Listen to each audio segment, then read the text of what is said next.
રાજકોટ જિલ્લાના ઉપલેટા પંથકમાં ફરી લીઝ બાબતે થઈ મારામારી। ઉપલેટા તાલુકાના નીલાખા ગામે રેતી બાબતે મારામારી થતા અફરાતફરી મચી।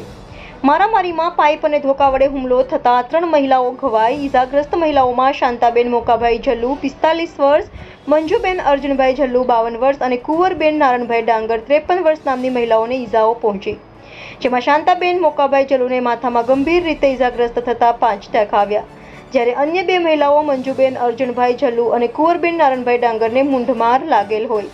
ત્રણેય ઈજાગ્રસ્ત મહિલાઓને જૂનાગઢ રિફર કરાયા। रिपोर्टर जगमाल सुवा, इंडिया 24 न्यूज़, उपलेटा।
મારું નામ જડુ મંજુબેન અર્જણભાઈ છે।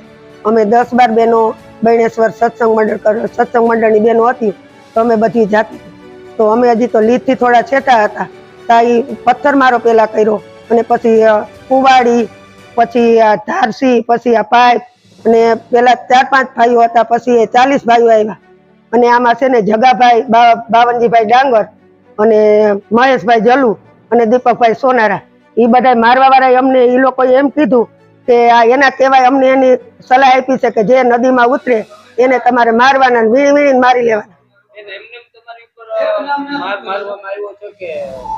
અમે કઈ બોલ્યા જ નથી, અમે તો સીધે અમે રસ્તે જ જતા હતા, અમે કોઈ વસ્તુ બોલ્યા નથી। અમે તો હજી થોડા ચેતા હતા।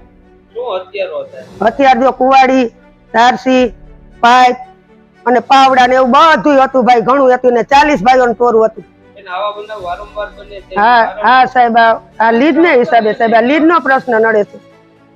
હવે તમારી માંગ શું છે? અમારી માંગ છે કે આ બિનકાયદેસર લીડ છે, તો અમારે આખા ગામની એવી માંગ છે કે કાયમીને માટે આ બંધ થવી જોઈએ।